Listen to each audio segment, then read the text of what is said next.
It was an exciting Monday Night Football that somehow erased the pain, or at least slightly erased the pain of a week where we saw running backs dominating once again. Yuck. But of course, we got to talk about best ball once again. We got to hop into the world of fantasy football week in review. It is week 4 starting this week. 3 weeks in the books, and I guess I should give my soliloquy up top. The advance rate stuff, I know going to be top of mind for a lot of people out there. That's still something that I would say is going to be elusive in these first few weeks here. If you're injury-ridden as I am, Puka Nacua, I've got 2x the field on him. That's not going to help. Going to be the case for a lot of guys like that. Your Debos, your McCaffreys, of course.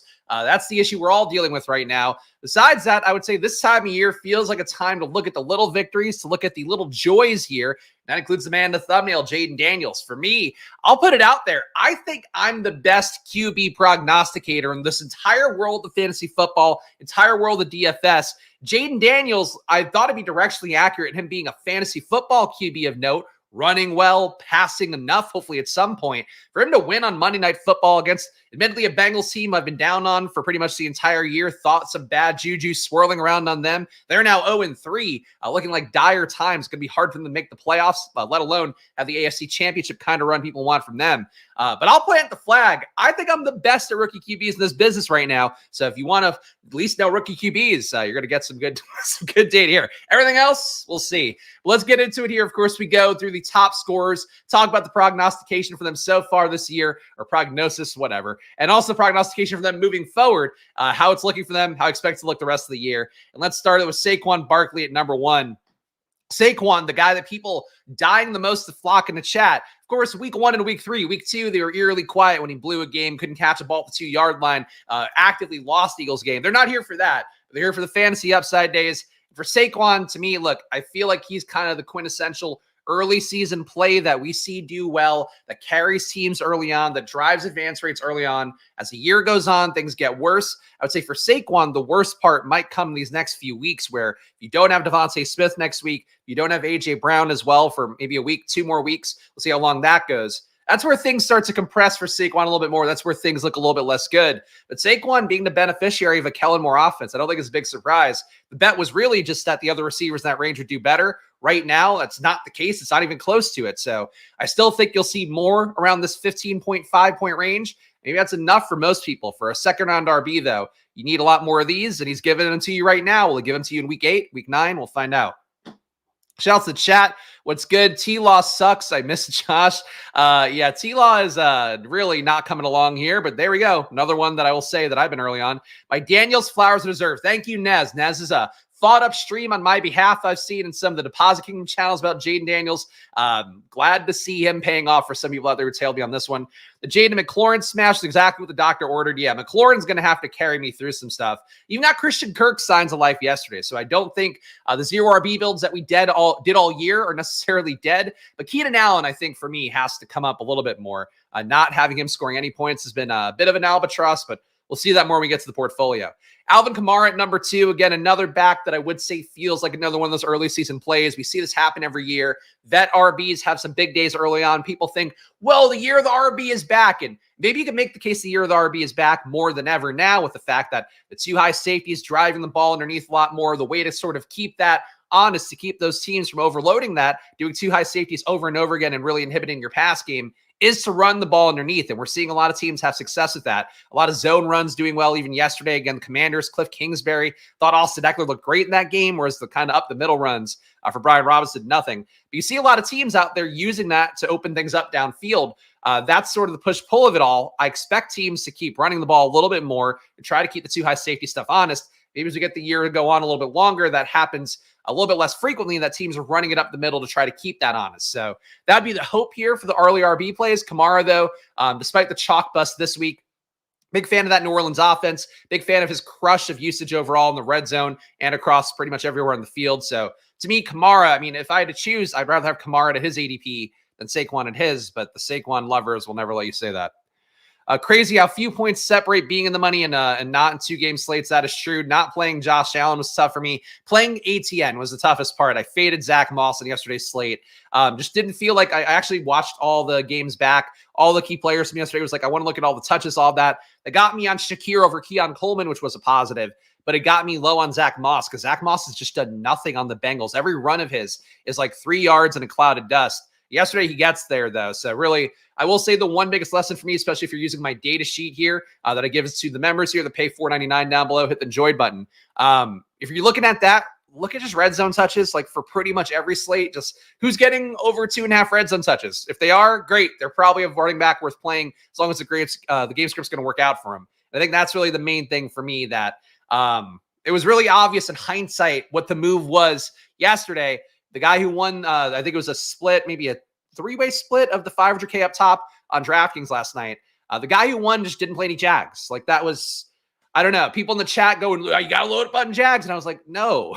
And I still played ATN like a fucking fool because I was like, I got to get one Jag in here, right? And nope, the answer was to play no Jags. So sometimes it is that easy.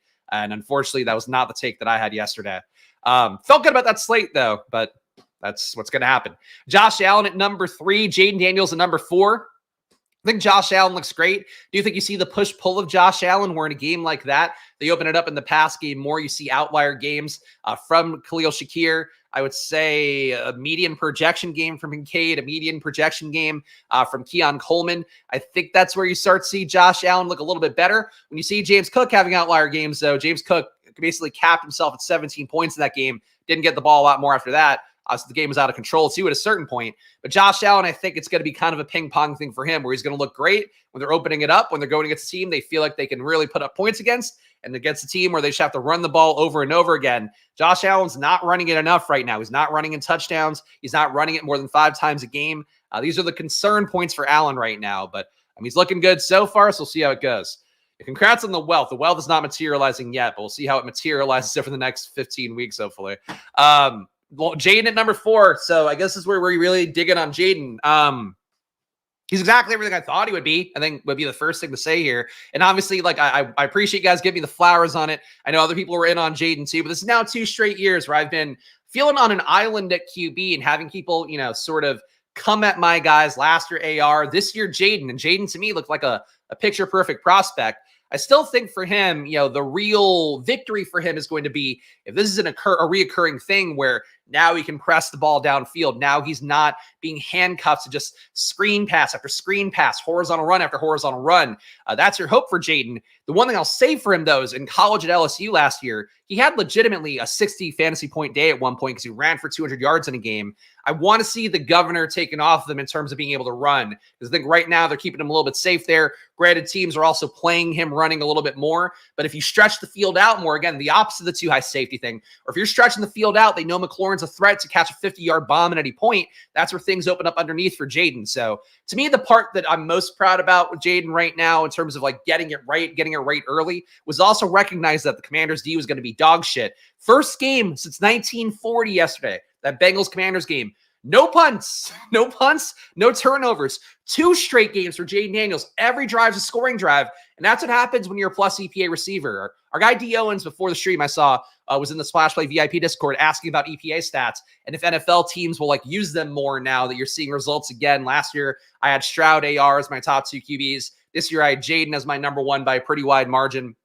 All of that because what I look at for EPA metrics, along with some other stuff too, along with completion rate, catchable ball rate, stuff like that at different parts of the field. That's what I look at for my QB analysis, which you could go back and watch the January videos the last 2 years and see how I do it, for myself at least. But teams are aware of the EPA metrics. They're aware of that. But I think what you guys might not be aware of is seeing them in practice here where Jaden Daniels, the most elite EPA receiver to play in college, at least, I didn't go through every year ever, but comparing it to guys last year, I looked at Jalen Hurts, I looked at Josh Allen, I looked at Lamar, I looked at all these guys who were great rushing QBs in the pros.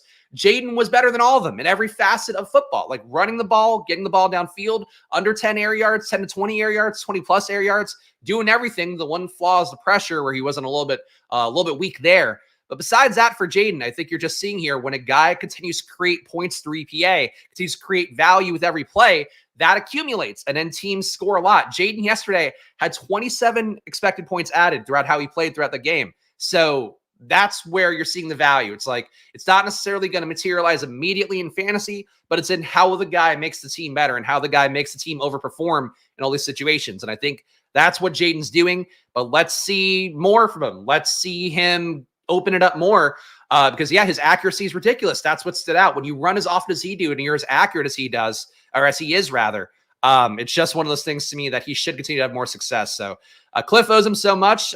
He owes Cliff, too, if Cliff is going to be adapting on the fly. Supposedly, the go route touchdown for Terry McLaurin was him recognizing that, hey, I'm on the right side. This DB is not covering me right. Throw a go ball to me. I'll catch it. That was what made the play. And that touchdown pass that Jaden threw off his back foot, the most improbable pass in the NFL this year, the most improbable pass by a Commanders QB since like 2010 or something. So look, Jaden did everything. I can suck him off for an entire hour if I really wanted to, and myself through the proxy of it. But like, really happy with the Jaden take. Hope he stays healthy, like the way that he takes hits, like the way that he avoids hits, all the stuff that we worry about a little bit with AR. I think that he is really a strong player overall. Looks like Ellen DeGeneres. Jaden does? I don't. Unless you're just seeing Ellen DeGeneres and random people as because of your Ellen DeGeneres fandom. I don't personally see that one. Commanders D sucks so bad. Jaden going to be playing full tilt every game. They suck, but they fight. So like it's the perfect fantasy environment, I think. We'll see how teams adapt to it. This week versus Arizona going to be an interesting litmus test as well. But again, to me, Washington, Atlanta, week 17, you put those two teams together with what we've seen so far. To me, that's the environment that wins you fantasy football games in week 17, but we'll see how the next 13 weeks go. Not saying that name, Sonny, but I appreciate it.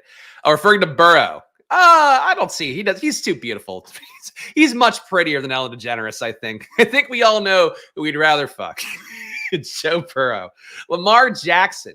Lamar Jackson at number 5. Lamar putting up good games. Again, if you talk about elite QBs, this is the whole thesis of elite QBs versus later QBs, that you can get the same production from those guys. So Lamar and Josh Allen doing what they have to, but they have to keep doing it at a higher rate than Jaden does, than Darnold does, than Baker does, than even Kyler Murray does. So nothing really to critique with Lamar. The offense looks a little bit less good. Derrick Henry games are going to take a little more production away theoretically from Lamar. But Lamar still put up 26 points this week in a game where Andrews did nothing.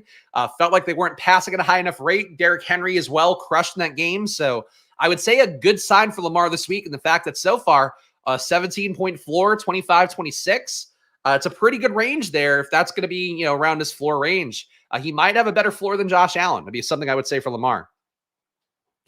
Spags clearly been watching too much Bluey and wants to make sure this show is PG-13. Yeah, did I say that I'd fuck Joe Burrow, Ellen DeGeneres? Was that something that Bandit, my favorite TV dad, would say? I don't think so.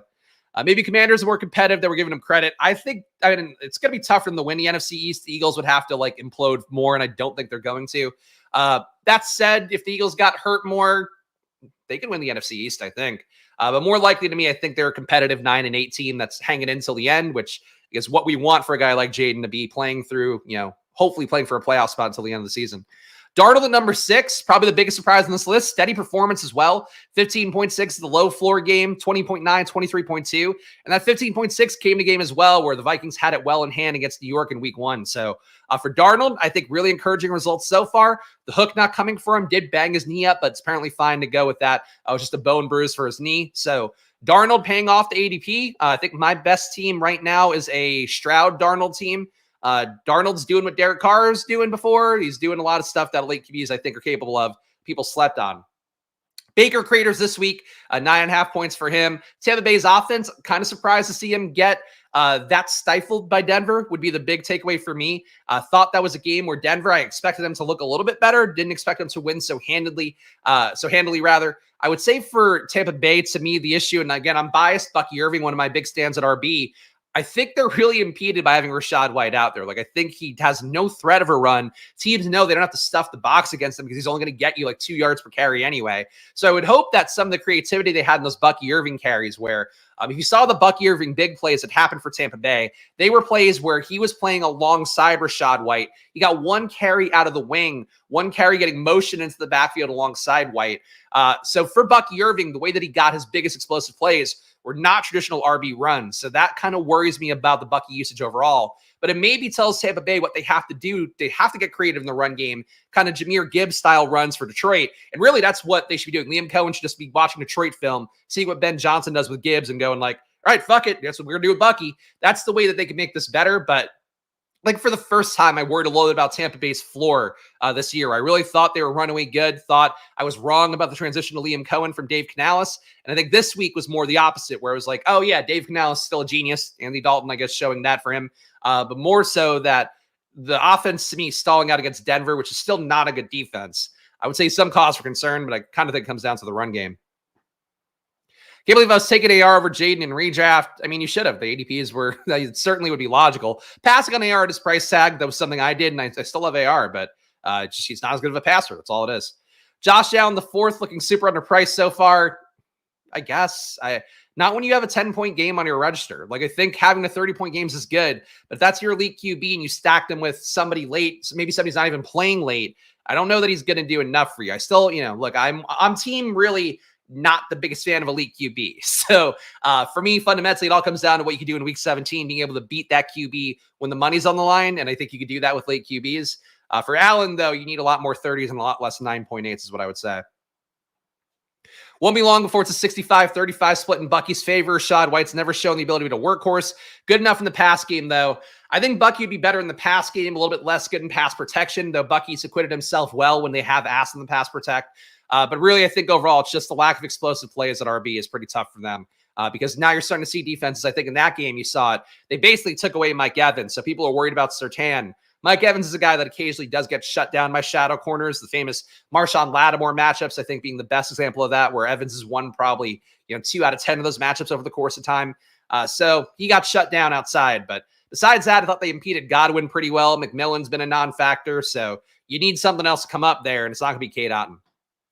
Kyler Murray, I think looking okay for where he's drafted. Obviously, pretty good floor, decent ceiling. He feels like a cheaper version of the elite QBs, a more bootleg version of elite QBs. The ceiling's not quite as high.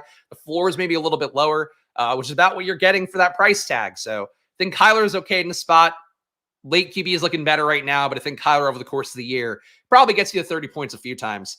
Malik Neighbors, the run he's on, he's another guy that I'd planted the flag for pretty early in the big board, was taken aggressively there.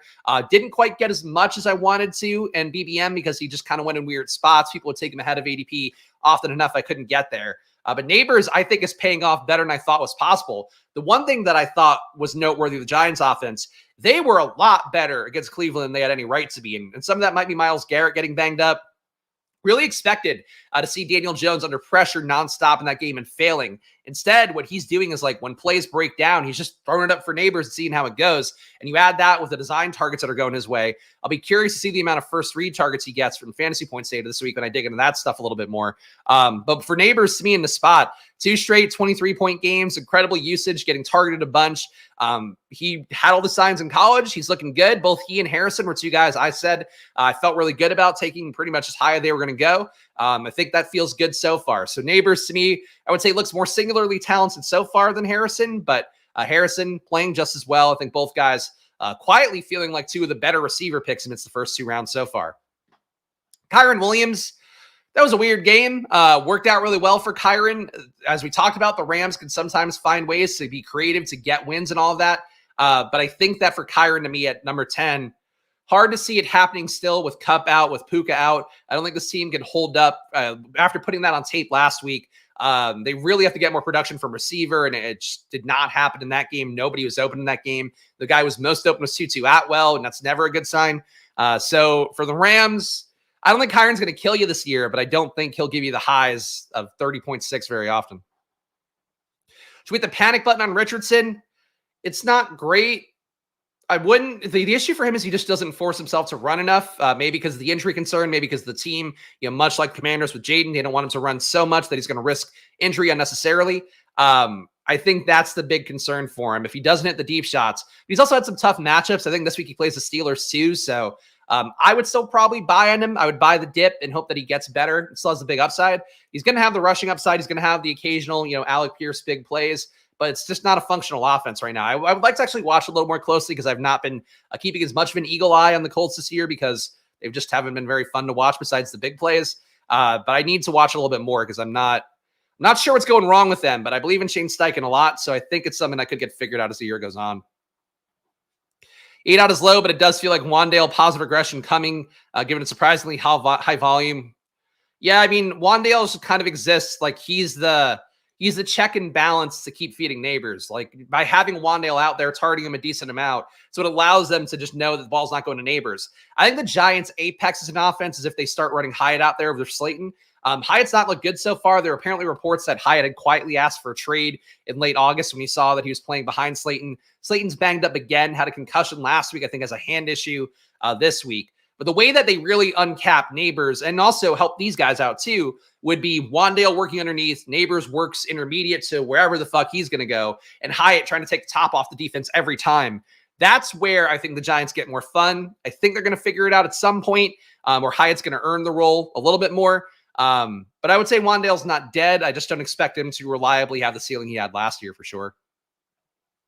Can't wait to see how bad Cooks is on here. Just to double down on what my eyes say disappointingly. I mean, Brandon Cooks has not been good. He's getting outperformed by Tolbert right now. Richardson looks sloppy so far. Play calling and coaching. I think Daniels is better than Richardson. I've thought that from day one. I mean, look, I took 30% in Jane Daniels and couldn't help myself from doing that. I had to kind of force my way to getting AR at 24% last year.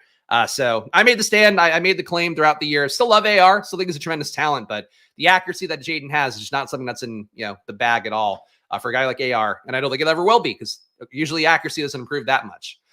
Derrick Henry, though Josh Allen, if you are going to put hope in, Josh Allen this year is up to like a 73% completion rate or catchable ball rate.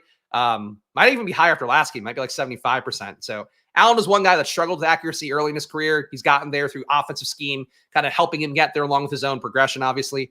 And Josh Allen, I saw an article. I don't know if any of you guys are big enough dorks. Settlers of Catan, big game amongst the Bills. Josh Allen apparently plays with Dalton Kincaid, Dawson Knox, and a rotating fourth player a lot for Settlers of Catan. So that's probably helping Josh Allen's game too. Real brainy kind of board game there.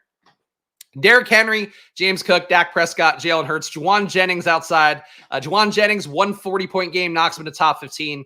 Kind of shows you what you need to know there. Let's keep going through here. Spend a lot of time here. Probably the Jaden Daniels enthusiasm. Josh Allen, number 1 at QB. Jaden Daniels, number 2. We talked about these guys. Lamar, Darnold, Baker, Kyler. All these guys in the overall top 10.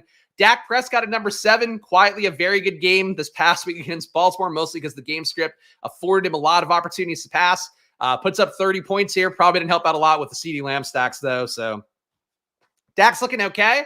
Think it's going to get better for Dallas relatively in terms of the pass game at the very least. The run game, though, is an albatross. And I really don't believe giving Rico Dowdle more touches is the answer, but that's what they're trying to do right now. Jalen Hurts, quietly the biggest disappointment of the elite QBs. Killed a lot of my main slate lineups this week. He and Derek Carr both at number 9. These guys are going to have better games. It's kind of felt like that Philadelphia-New Orleans game was one where tons of yardage, tons of moving the ball, but just sloppy plays in the red zone, some sloppy picks as well on both sides.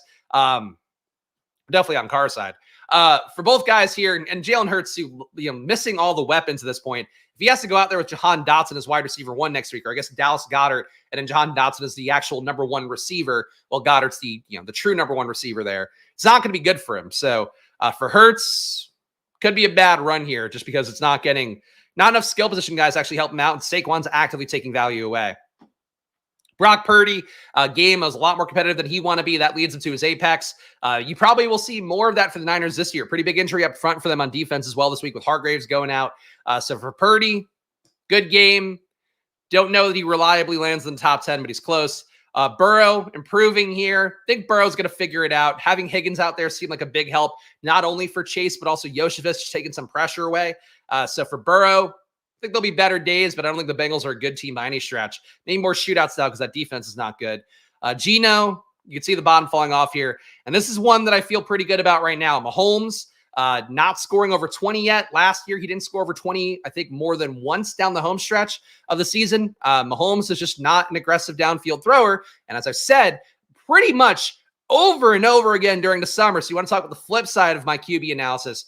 Patrick Mahomes last year was not throwing deep. All of a sudden, everybody thought he was going to throw deep this year. Maybe not having Marquise Brown's thrown it off. That's entirely a possibility. I think that's also helping Rashee Rice quite a bit. But this offense is not what people were betting on the entire year. So let's see what happens down the home stretch. Got a lot of games left this year, but I don't think KC is as aggressive as people thought. And that was my bet from day one. So I'm feeling really good about the Mahomes fade. And the AR fade just looks sad. 7 points for AR. Seems almost impossible for him to hit. To go that lowly. RBs, Lamb and C-Mac teams are suffering. I would say Christian McCaffrey team's suffering a lot more than Lamb teams are, but Lamb's not playing that well yet for sure. RBs, we saw Saquon, Kamara, and Derrick Henry around the top 10. James Cook not too far behind. Again, Cook can have better games than Allen fails. You can see the exact push-pull here. He puts up 27.5 in a week. Josh Allen has scored 10. The week said Josh Allen is scoring 30. He's at 10. He's at 15 half-point PPR points. So Cook feels good in that mid-range. He's healthier than a lot of guys. Workload feels good. Still would watch out for Ray Davis a little bit as the year goes on. It seems like they like him. Ray Davis got his first touchdown yesterday in garbage time. But Cook right now looks okay. Cook, honestly, if I were to say guys that could fall apart from the early parts of the season, I think Cook is one where he looks really good, but I know the usage week to week will be high enough for him to keep holding on to this 4 spot. Was fading Mahomes hard, but was overweight Rashee Rice. Reaching for Mahomes sack was never the move for me. I mean, look, getting overweight Rashee Rice feels pretty good right now. I am not overweight on Rashee Rice. I thought that he was going to be a player that was going to advance well no matter where he was going. And I don't think I ever fully articulated this take on stream, but I thought with his ADP being so low, and I should have just bought the dip then and been like, fuck it. But I didn't know, like, it might have gone lower with the suspension. I just couldn't pinpoint it down that way. And I felt like the biggest issue was if he got suspended, that he was going to go down lower and you're going to be getting him at a cheaper price. If he didn't get suspended, he was going to go higher. And it was one of those things where it's like you just couldn't really predict on the other side. You're just going against teams that have too much variability when you get to the final point of things. So I made kind of a mental stand here where I was like, I'm just not going to take Rashee Rice very much anywhere. So I don't know that was the right move. It doesn't feel good right now. But I think Rashee Rice is going to end up being a high advance rate player who then you're trying to play against in the playoffs. And I can live with that. So Rashee Rice looking great so far, but I don't know. I think a lot of people probably invested in multiples of that KC offense, and that was something from day one. I said, I'll take Hollywood. Took fucking too much Hollywood when he got cheap with the shoulder injury. I'll take Worthy. I'll take Rashee Rice at certain spots, but I won't take a batch of them, and I think that looks pretty good right now. Jonathan Taylor, Kyron Williams at 5 and 6. Taylor, good game here. Taylor, again, the big day when AR does absolutely nothing. Would think they rely on Taylor more to get some pressure off of AR. Probably a lot of running this week or attempted running this week going against the Steelers, who are going to get some good pressure in the backfield. It's going to make it tough on AR. Taylor looks okay. I think relative to ADPs, you probably want Saquon more right now. But second round on running backs holding up well so far. That's generally the thesis of them is that they're going to hold up well in the beginning. As the year goes on, it gets worse. So we'll see how that goes for guys like Taylor, Kyron, Saquon in particular. I guess Derrick Henry as well. David Montgomery at number 7, outscoring Jahmyr Gibbs right now. That was my bet from day one. My Montgomery team's hanging in, I suppose. Montgomery, not high ceiling games, but 15, 13, 18 and a half point PPR feels pretty good. Montgomery, the exact kind of 0 RB play I think you want to make. Jordan Mason was one that I think you wanted to make knowing what we know now with Christian McCaffrey going to Germany to get some platelet replacement surgery not surgery, but, whatever. Get some shots that are going to inject platelets that allow him to produce, something with a C. He's got to produce more collagen in his limbs, I think is what I saw one of the Twitter doctors giving. So probably good news for McCaffrey. There's 2 alternative treatments. One guy in wrestling who's done a lot of the platelet-rich injections and stuff. Rey Mysterio does it in Mexico pretty often, I think. He's a guy that is now in his mid-40s, still doing really athletic stuff, despite carrying a lot of muscle at 5'3", 5'4". That's really the one example I know of a guy who's left. Kobe Bryant at one point did some blood spitting as well in Germany. Guys do this enough.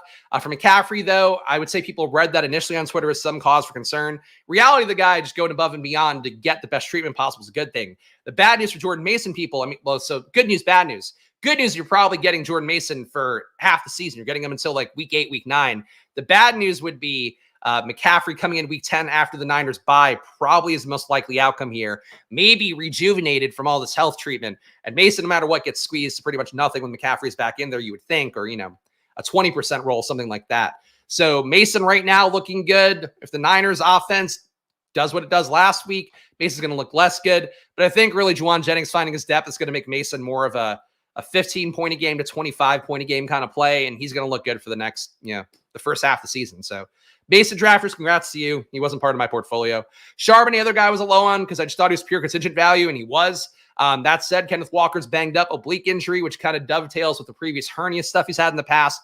Seems like Walker could get back in the next few weeks to get placed on IR. That's a positive for him. But Charbonnet, when Walker's not in, just absorbs the entire role. So it's good for Charbonnet. It's not quite as good as it might seem right now. Breece Hall, 13, 17, 14. I don't think he was that good of a play. I've said it from day one. Either he or Braylon Allen are mispriced. Seems like Braylon Allen was mispriced. The crush of work is still there for Breece Hall. But the team plays slow. You have enough receivers that are getting fed there. Last week, you saw Garrett Wilson get fed a little. Lazard get fed a little. Conklin get fed a little. Then you also saw Braylon Allen get fed a little. When all those guys get fed a little, this is what you get from Breece Hall. Breece Hall needs nobody on this team, basically. If he were on a team where it's Aaron Rodgers, just him, and no Lazard, no Mike Williams, no Garrett Wilson, no Conklin, nobody of talent, that's where Breece Hall's ceiling would hit. He'd probably have 10 targets a game, 20 touches. Like, he would be crushing. Instead, he's got to actually now compete with guys. So he's got to get his touchdowns through kind of fluky bullshit like 30-yard TDs. Breece Hall, tremendously talented, great player. Awful situation. I don't think Breece Hall hits this year. He's at RB10. It's not paying off where you're drafting him. J.K. Dobbins, come down week for him. The good news, he sees the workload from Gus Edwards. Gus, I believe, had 3 carries in that game. Dobbins got all the early work as well. Dobbins didn't do well with it, but it was against Pittsburgh, so a tough matchup. Still don't think Gus is dead, but it definitely doesn't feel good right now. Dobbins going to probably get less effective as the year goes on, to be my guess, but it's neither here nor there. Achane finds his floor, 5.8 fantasy points here. Skylar Thompson killing this offense. Good news would be if Thompson misses and they don't start Tim Boyle and they go to Tyler Huntley, to Snoop Huntley. That would be a move that I think opens up this offense again. I think Snoop would open up the pass game again. I think would open up Achane to some extent, though he runs enough that he probably wouldn't be as much of a vessel in the backfield or for pass plays. But I think there's still hope for Achane, still hope for the Dolphins. But right now, Achane's Tyreek. A lot of worry after last week for Achane in particular. Looked pretty good. Aaron Jones coming up from behind here. Jahmyr Gibbs, Brian Robinson. James Conner, dog shit week. Really weird dog shit week. Don't know why it was so bad for him, but hopefully better weeks coming for him. Our receivers, top 10 receivers. Juwan, fucking, is this serious? All right, no. So half-point PPR, it's not Juwan Jennings. In half-point PPR, it's Malik Neighbors, number 1 overall. Number 2, Juwan Jennings, 141-point day. Look, I didn't draft Jennings even once this year. I also didn't draft Pearsall. I really didn't think there was a lot of production besides the top 2 guys up top, besides contingent value. And so far, this has been the year of contingent value. So congrats to the contingent value players. Congrats to people that didn't see that the Niners drafted a receiver in the first round. And another one, Jacob Cowing, early enough as well that you'd have concern for Jennings. But Jennings, look, has spike weeks, is what it is, just is what it is. Gus looks dead. Kamani Vidal, no, I don't think he's dead. He's not playing well, but he's not dead because he's got something that those guys, neither of them has. He's a very large power back. So I think he could still get there over the course of a year, but you need the Chargers to really get into the red zone, get into the 5-yard line more often, and that's not happening very often so far. Godwin, number 3. Godwin, I think, a more impressive effort so far than Juwan Jennings in his one game. Jennings caught everything, though. Like, have to give him credit, but it's just one of those games where I guess Debo continuing to miss opens up the opportunity for Jennings. At a certain point, Brandon Ayuk is not going to be complete dog shit, would be the main thing I would say. For Juwan Jennings teams, Godwin we talked about. Still like him as a player. So like that situation's good. Rashee Rice, a lot more points in full-point PPR and DraftKings. They got 32 points on there, but 23.1 in full and half-point PPR. Rashee Rice looks good. Still think overall this is probably your ceiling game. A lot more 13.8s and 16s coming, which is okay relative to where you took him. If you took him in the 80s and 90s, even if you took him in the 40s, he's looking better than some guys. For Rashee Rice, though, I don't think he's as great of a play as everybody thinks he is. Like, we still haven't seen Travis Kelce do shit. At a certain point, Travis Kelce's going to do something. So Rashee Rice, look, I get people being encouraged about it. I'm not quite as encouraged so far, but I also don't own him as much, so that's probably why. Justin Jefferson, 17 points showing here. Darnold being good, the team being good, that all bodes well for him. Certain point, Addison comes back in, but he probably just takes the Naylor production. Things probably squeeze for Jefferson a little bit more when Hawkinson comes in, but really just going to make it so Jefferson can get more efficient targets and be used creatively. He was getting used out of the backfield in that last game. Like the way they're using Jefferson, like his overall outcome here. Haven't seen the big ceiling yet, but again, this is what Jefferson does. He just gives you 15 to 25 over and over and over again. And sometimes he'll hit that, 35, 40. And when you get that, that feels really good. For right now, he's just a reliable guy competing with all the receivers up top. We got Nico Collins, DK Metcalf, 2 guys I liked a lot early on. Nico comes back down to earth this week in a spot where it felt like he should have done a little bit better. Playing against Minnesota seemed like a good opportunity for him based on the matchup. That said, still think he's a viable enough play, especially for that second-round receiver group. So Nico at number 6, okay to see. DK Metcalf, 2 good games in a row, 2 long touchdowns in a row. Getting, again, that Rome Odunze role in the Ryan Grubb offense. That was always the hope for him. So Like what we're getting from Metcalf so far. I'm over the field on him. I don't know what kind of lineups I have him in that much, but I like Metcalf and how it's looking for him.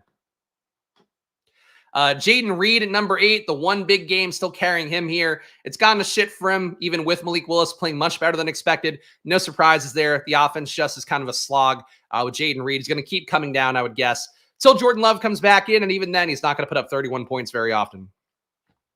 Harrison, 15 points this week after 27 last week. Usage was encouraging. Red zone, end zone targets there again. Harrison coming up. Not a surprise to see. If I had to guess, he'll beat out Jaden Reed. Think he'll beat out Rashee Rice potentially down the year, with at least with spike weeks, but we'll see how that goes. But I think Harrison's 6th in the top 10 all year. And number 10, Jamar Chase, big game for him. Beat up on the softest defense in football. Nothing that crazy here. Andrews might be the worst pick of the first 5 rounds. Right now it's McCaffrey. Love for everyone, because like McCaffrey hurt you on 2 sides. Number 1 was if you played it the right way, you probably drafted less running backs overall, and you have McCaffrey eating a 0 in a 4 RB build. That's absolute death.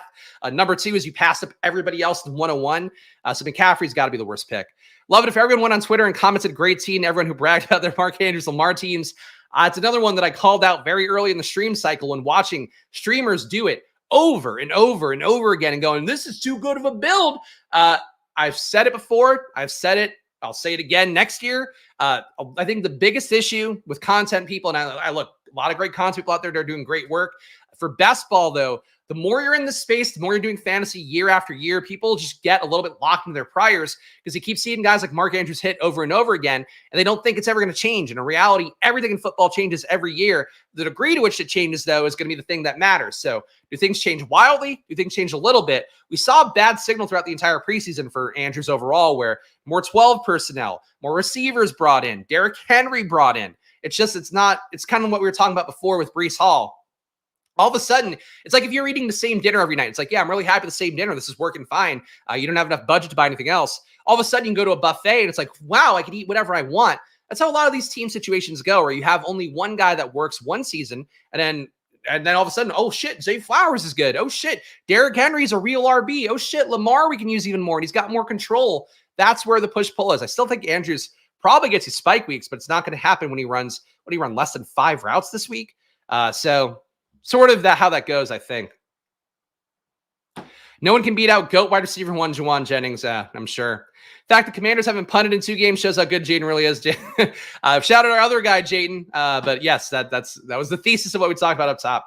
Devontae Smith, number 3. We'll see how long that concussion. Some rumors on Twitter could have been a neck thing for him. Sucks for Devontae, who does benefit the most when A.J. Brown is out. Devontae, I thought, looked good in that Saints game. Not quite good enough as chalk and DFS, unfortunately, but Devontae, okay. Diggs, Pierce hanging on here with his big days. Pierce held on to his role, by the way. A.D. Mitchell completely squeezed. Another thing I said all summer long, that Pierce is probably going to run ahead from at least to start the year. So Pierce, Josh Downs, Michael Pittman, the top group there. And A.D. Mitchell, I think, had 1 target and barely any routes. So Mitchell's share is not looking good right now.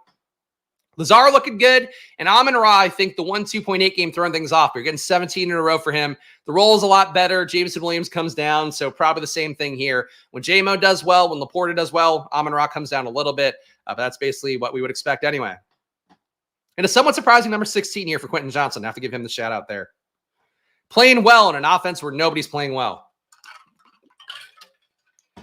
Dallas Goedert goes to tight end 1 after the big game this week. There's been really no smash games at tight end, so he gets the first one and makes up for everything else. So Dallas Goedert team's probably advancing at a much higher rate this week.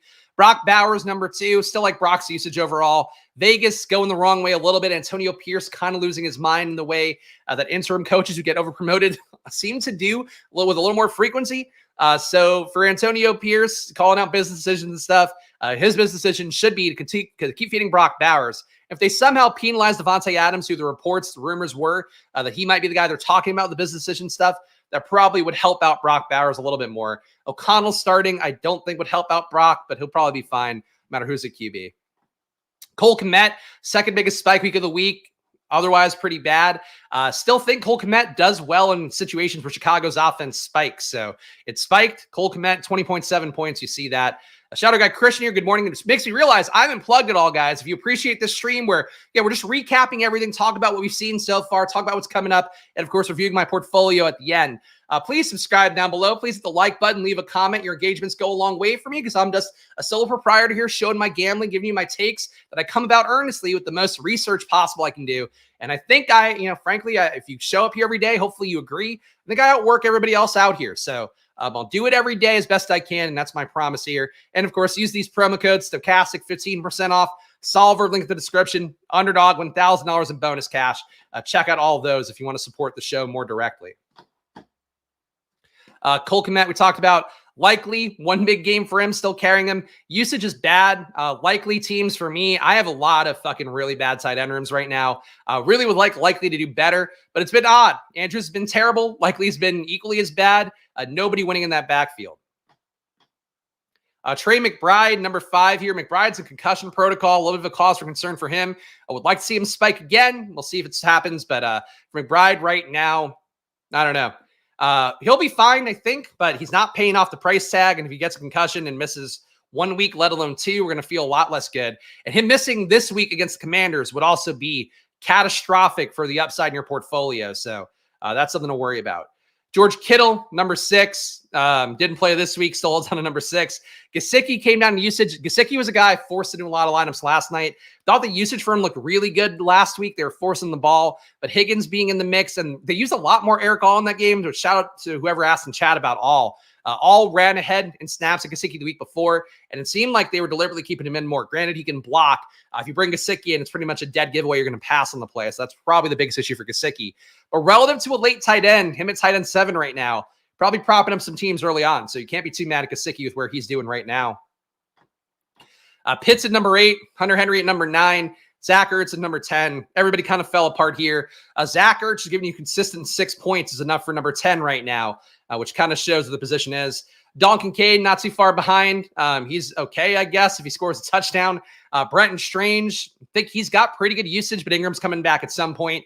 Freiermuth, nothing great there. Ferguson, probably the most encouraging riser here, up to number 14 while missing a game and having 3 points in week 1. And Conklin, I think that was a ceiling game for him. Pierce could continue to be the play because Richardson can't hit any mid-range passes. He airmails them, thinking only throw that. That's not correct. You see like a small sample size of missing plays. You see the one Twitter play of him overthrowing Josh Downs. It's not every play. They're not doing a good enough job getting him rolling on bootlegs for those plays. It's how he did really well last year. That's part of why he fed tight end so well last year is he would roll out, the tight end would block and peel off. You'd have the tight end cutting right in front of him, making a play. When he's in the pocket and guys are fanning out wide, that's where he tends to do a little bit less well. Goes back to the same thing in Florida for him. So I think it's more about them isolating what he does well. And I'm surprised, frankly, that a Shane Steichen team is not isolating what he does well that well, but it is what it is. Kincaid between Ertz and Strange. Yeah, it's tough. Lead tight end is tough right now, but hey, they're at least top 15. Let's see what else we got here. Thank you, Spags. Enjoy the content. Shout out Christian, fellow Chris's. Appreciate that. All right, let's go to my exposure. Let's actually go to BBMDB today. Could do it on Underdog, but I realize BBMDB is going to show my exposures and portfolio a lot better. So I'm still under, which kind of sucks. I would really like my Jaden hit to come with me rising exponentially in terms of my exposures. And super chat real fast from Consigliere. My favorite AR analogy is he's the guy who doesn't know about which club to pull out of the bag. Steichen will figure it out. I would hope so. I would think that he should have it figured out after having him in the system for 2 years, 2 off seasons, but we'll see. I agree that Steichen's smart enough to figure it out. He just hasn't done it yet. So right now, advancing 20 out of 150. Still do feel good about the teams overall. You can see that I've got a lot of yellow here with white. I've got, when I counted last night, 30 teams. No, 20 teams in 20, right? Because I would have had 40. Yeah. 20 teams that are in third place right now. So that feels okay. Top scoring team is a Stroud Darnold team. Yeah. Stroud, Darnold, Kamara, Aaron Jones, Pollard, Charbonnet, Bucky, Keaton Mitchell coming in late. I don't know if that play feels as good now. Jefferson, Nico, Malik Neighbors, Tank Dell, George Pickens, Wicks. Fucking hated Wicks, and he ended up on the team. A.D. Mitchell, another guy I didn't like. He ended up on this team. Hawkinson, need him to get in desperately. Likely and Theo Johnson, but this is what it takes to get 436. It does not feel like a world-beating team, but it is technically one of the top 1,400 right now in the world. Number 2 team overall, drafted May 21st. We got Hurts, Jaden together, Saquon with Cook, Brooks, and Brian Robinson. So a fragile RB room here, but hitting so far with Barkley and Cook and B-Rob. And Brooks at some point should benefit from Andy Dalton coming in. A.J. Brown killing me, Metcalf helping, JSN helping. And then for some reason, I just starved myself at receiver here. I don't know what the fuck I was doing. But Brandon Cooks, McCaffrey, Corley, Demarcus Robinson. Tolbert's making the team more than he should. Rondale Moore, dead. Maybe literally. So these are the teams that are my highest scoring right now. They don't feel the best in the world. This team I drafted April 30th. So that's probably about when BBM opened. Jaden, Levis, Daniel Jones, all my QBs still alive. Kyron, James Conner, Jalen Warren. Jalen Warren, one of the worst picks in football. I don't want to, I don't want to talk shit about other creators and their exposures or, advance rates this early in the year because I would hate if somebody did that to me. I got to say, I did look up Cranes. That guy is suffering because of the Drake May and Jalen Warren of it all. One of the sharpest guys in football. So if you took those same bets, I hope Jalen Warren hits at some point. For right now, though, looking like legit one of the worst picks on the board. Chase Brown, still eye test, looks infinitely better than Zach Moss, but doesn't pass protect, isn't as trusted right now. Hopefully a late year play. Jerome Ford got work back from Deontay Foreman this week. Really weird for that team. What's going on there? Deshaun Watson fucks everything up, though. Ford's okay. And Marshawn Lloyd, if he can get out there once IR ends for him and be good, I feel like for him, that Emmanuel Wilson game this week was a Marshawn Lloyd week, and that fucking killed me because if Marshawn Lloyd gave all my teams 15 half PPR points, I would have been exhilarated. I'd have been exalted. This would have been the best week possible for me. Instead, Emmanuel Wilson puts up, I think it was like 18 full point PPR. I forgot what it was in half point. That's the part that's really hurting my teams the most. My highest team that's not advancing, Kyler and Aaron Rodgers, yuck. Saquon, Brian Robinson Jr., Blake Corum, yuck. Ray Davis, okay. Gibson, okay. Estime and IR doesn't help. Puka is killing me. Devontae Smith, Jaden Reed, Malachi Corley, Khalil Shakir. Khalil Shakir looks like a great pick where he was going. Brandon Cooks, Michael Wilson, Jalen Tolbert, and then 2 elite tight ends with Trey McBride and Dalton Kincaid. So what a year to go bully tight end. Not it. I was 0% Jalen Warren and Drake May, feeling good so far. Felt Warren was overpriced the entire draft season. I mean, we'll see. Najee Harris banged up too, so it's possible. I think Warren wasn't as good of a play as he was last year. I mean, I said that the entire summer as well. But I still think Warren was an okay pick in that range. He was just one you take in that group. Like, I didn't love him, didn't love Zamir in those spots, but try to get to 8% on those guys. So I did for the most part. Anything else early here? We got some June ones, but I don't know if June's early enough for there to be crazy ADP values. Dak and Gino, you're seeing, by the way, it's not Jaden teams carrying me. So I think that's a good sign if Jaden does keep crushing that. Maybe my teams have a higher ceiling in terms of the overall advance rate. But Dak and Gino, James Cook, Montgomery, Brian Robinson Jr., Chase Brown, Rico. Bottom part here, Chase Brown and Rico need to pick it up, but top part looks good. Lamb, Neighbors, Metcalf, McLaurin, all these guys healthy feels good. Keenan Allen needs to get his fucking ass back out there. Lockett, Tolbert, and Paris Campbell, that brief stretch where he looked like he'd be the Eagles wide receiver 3. Luke Musgrave, Noah Fant, Juwan Johnson. Juwan Johnson spiking would really help me out as well. He is fucking killing me with that late tight end, just 0 after 0. My worst team, let's go all the way down here. Not a ton of teams in 12 spots. That's okay. Yeah, I don't. Why would I don't want you to draft me. That's the whole premise of Splash Play. No. That's in fact the thing I don't actively want for anybody. We did our best to fight off fucking the icon, but congrats for you doing well in that one. But no thanks. Jared Goff, Kirk Cousins. I'm just showing you my drafts, not, hey, everybody, let's draft together. It's actively something I don't want to do on stream ever again. Christian McCaffrey, Jalen Warren, Gus Edwards. Oh my God.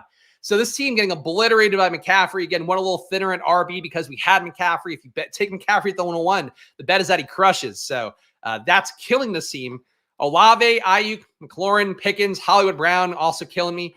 Josh Downs, Khalif Raymond. Ray's not bad. Kittle and Bowers, double elite tight end. Nah. Anyway, I don't know what else to show you guys here, but that's basically it. So 20 out of 150, 13% advance rate. Here, let's do it. Don't tell these guys. I won't talk shit.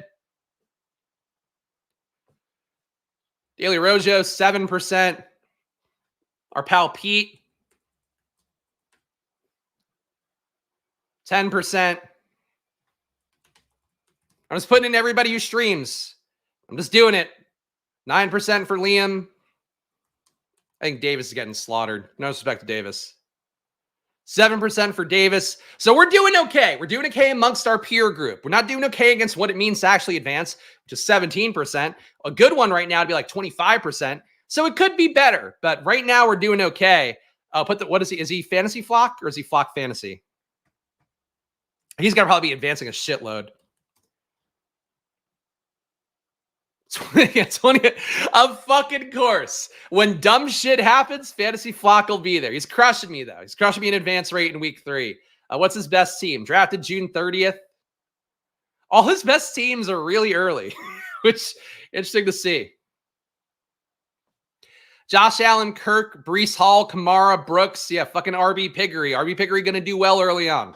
Drake London, Diggs, Ridley, Worthy, Shakir, Wilson, Mims. Oof. That fell off a cliff here. So these are kind of teams, by the way, you see them up top right now. No concern about passing him early on. He's the one guy I'll talk shit about. But you see these RB dominant teams, vet heavy RB teams as well. Maybe Jonathan Brooks comes in and is a saving grace here, but like this receiver room is dog shit. Like he hit on Shakir, everything else looks really bad. So maybe advances, I would say very unlikely to win. Anybody else I should look up here? I think Fantasy Dog Pound was dead even with me. I looked last night. Just out of curiosity. Just want to see how embarrassed I should be of where my advance rates are. Fantasy Dog Pound dead even with me. Anybody else just stream regularly? Do we out? Well, I'll out Tyler. I don't think he would care. Emo Cowboy. 15% for Emo Cowboy. Doing better than me. All early stuff too for Tyler. May 7th. Lamar, Kyler, Gibbs, Benson, Brian Robinson, Singletary, Bucky, CEH. That's tough. Harrison, Zay, McLaurin, Worthy, Hopkins, Cooks, Polk. All right, shout out Tyler. Tyler doing all right with his entries. Anybody else to look up? Feel like we've now done enough, I think, right? I don't know. Look up drafters. Rob Coakley. Is that how you spell his? Is that how you spell his last name?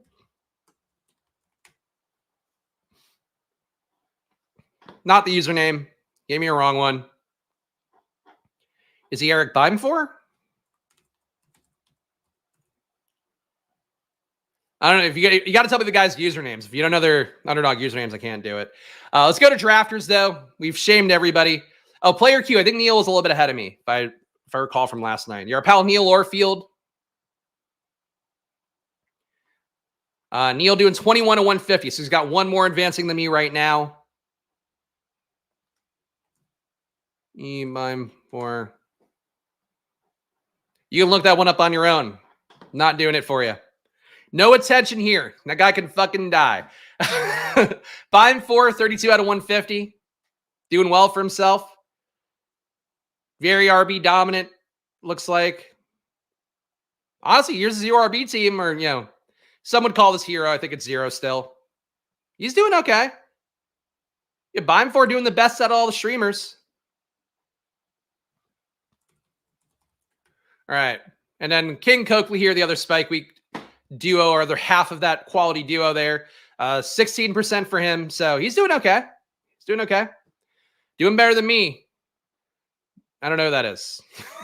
If I don't know who it is, I'm not looking it up. All right. Drafters. Drafters not doing great for me either, to be honest. Didn't get a lot of my core guys that were the same on BBM, so I'm not surprised by it. Drafters last year started slow for me too, so I'm not going to worry about it. My top team, though, 464 points, which is, Jesus, 70 behind the leader almost. So this is the leading team we'll look at in a moment. We got AR, Jaden, and Goff on this team. Achane and Kamara, who needed to keep carrying the water for the rest of the team. But Achane coming down to earth is not going to help me out. Receiver room crushed this week, though. Amon-Ra makes it with 20.5. Metcalf makes it with 20.4. McLaurin makes it with 20. Amari Cooper makes it with 27.6. So my receiver room hit its stride this week, if nothing else. Tight end, Freiermuth and Bowers, not a bad tight end room. Not enough spikes at RB, though, I think, to have the full run here. Number 2 team, Caleb stacked, Stafford, Geno. I went 4 QBs here with McCarthy. Got Taylor, Achane, and Pacheco. I went RB Piggy on this one. Jefferson took early, then Ridley. Got Odunze right this week. Shakir. Shaheed's been carrying this one. Actually did a pretty good job building late here. And Kincaid and Kmet here both made the lineup this week. Just never a good sign when both your tight ends make it, but that's doing okay. My worst team on drafters right now, I don't find looking at drafters to be quite as much fun. No Spags drafters, but they're not paying me right now. So we got Caleb here as my last place team. Caleb with Achane, Rico, McLaughlin making the lineup. Zamir White, bust. Tua, concussed. Gus Edwards, bust. Tank, still hope. Fucking ATN looks awful. And Justice Hill, usable 7 points sometimes if everything else looks good. Tyreek Hill and Waddle. Oof. This is why this is the bottom of the barrel. Keenan Allen also not adding points. Coleman gets a touchdown, but got suspended for the first quarter due to being late for something. Was ambiguous with the team. Suspended him for. No, it is not. No, I'm not. You can't. No, it's not. You can look at your own lineups, but I'm not. There's not a full leaderboard now. There isn't even really one for BBM. Just that guy coded one up. Demarcus Robinson, Tez Walker, Jalen Hyatt, Dortch. Yeah, late receivers not doing enough to make up for the early receivers being a disaster. If Tyreek is giving you 7, you are just fucked. I think is really how all those teams are going to go. Kincaid and Bowers, double elite tight end. I guess really not double elite. Bowers is going late enough. But feels double elite, and it feels like that build is not great this year. But this is a last place team. That's what's going to happen. Top scorer overall on drafters is not me. It's this team. Lamar, Tua, Daniel Jones. So getting there with the Tua concussion. They have Breece Hall. So Breece Hall adding value here. Kamara, Aaron Jones, Jerome Ford, just a rock solid RB room. Charbonnet behind that. So this guy's basically got the nuts at RB. The only way would be better if he swapped in Saquon at this point. But it does show you that even missing, the number 1 overall player, you still can get there with just steady players around that. So a little bit of a lesson, I think, in drafters, at least through 3 weeks. We got Devontae, Diggs, Sutton, Michael Wilson, Quentin Johnston, Zay Jones, Alan Lazard, Juwan Jennings. This pick is a dog shit fucking pick. Somebody might win with Juwan Jennings on draft this year just because it's 20 rounds and he could have added him on for free and he just gave you 50 points. I hope it doesn't though, because that was such a fucking bullshit game. But that's Juwan Jennings for you, carrying this guy. Kelsey, Kmet, Gesicki. See, there's another Jennings team here. Yeah, Jennings carrying Fantasy Guru Drew in the 2-hole. Jennings not carrying this guy. So this guy's probably got the best team technically. Jaden, Stafford, Minshew, Derrick Henry, Joe Mixon, Kamara, Charbonnet, Carson Steele, Madison. Not bad. Madison for free with the red zone work looks pretty okay. Jefferson, Devontae Adams, McLaurin, JSN, Shakir, Curtis Samuel, Dotson, Quentin Johnson, and Dallas Goedert, Cole Kmet, Hunter Henry. I wouldn't brag about that. I don't think Jennings was actually a good process. I mean, I hope it works out for you, Christian. You seem like a lovely guy. But Jennings got when they bring in another receiver as a number 1, first round traffic, number 1 pick for that team. And then they also add another one later on. It's usually not a good sign for the incumbent number 3 there, but you got very good run out so far with the injuries. I'd say if you got Jordan Mason, you got Jennings, you got Charbonnet, and those guys are carrying you. You got really good run out with injuries so far, but how that lasts the rest of the year, I really wouldn't have quite as much confidence. But hey, maybe Jennings puts up 150 again next week. I don't know. You told me Tutu and Jennings are going to be viable players. I would have assumed you were drinking. Viable players for 1 week does not mean viable players for an entire season, though Jennings with the 50 points might end up being viable. A little bit less viable in Underdog. It's not full point PPR, but that's basically it. So this is where we are. I will say for me, guys, look, I would love my advance rates to be a little bit better. Still have to focus right now on the things that we got that are right in the meta. Feeling very good about the Jaden stuff. Feeling very good about Bucky. Very good about McLaurin getting where he needs to go. Now I need some other stuff to start hitting. I need fucking Marshawn Lloyd to get back out there. This is, I think, where you should be feeling after week 3 is what are the little victories we have? What are the things that feel flimsy? What are the things that feel a little more solid to bank on moving forward?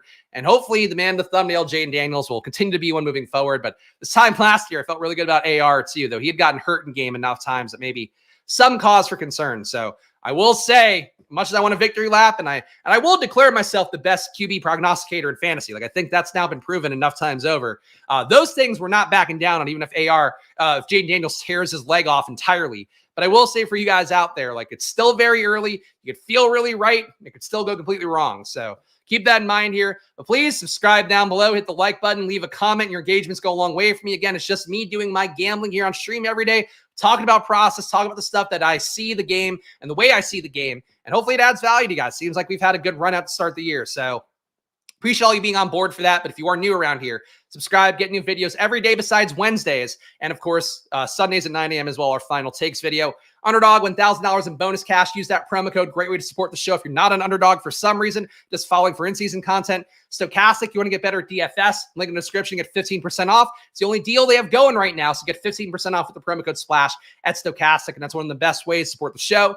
Another way to support the show and yourself, the Solver, link in the description there. And of course, join down below, $4.99. You get a VIP Discord. You get my data sheet updated weekly with all the numbers that I think are important. And as you can see from my analysis, I think I have a pretty good read on numbers that are important for people and how they're going to perform. So that you also get a weekly premium video that's not for free people, where I go game by game, highlighting the different advantages in different spots. And a lot of that ended up panning out this week. So I think that's quietly one of the better EV value adds that I have for you guys. So check that out. Join down below. And again, if you want to see more content like this, please support the show. Super chats, your memberships. It all goes a long way for me here, because I'm really, right now, I think this is just my job. So now that Probably's gone under, I don't have to spend money paying for Probably every month. But your support here will go a much further way than it would normally. So please do that. Follow me at Chris Spags. Follow the show at SplashPlayPod. And hey, why don't you gamble responsibly too, right? If I could find that. Yeah, gamble responsibly while you're at it. Back on Thursday for another showdown video. Tomorrow I'll be doing my data prep. So no me tomorrow. See you on Thursday. And again, no matter what you're going through right now, no matter what you're dealing with your best ball portfolio and football, I hope you have good luck the rest of the year. Let's keep it going, guys. See you soon. Enjoy your days. And again, good luck. Bye-bye.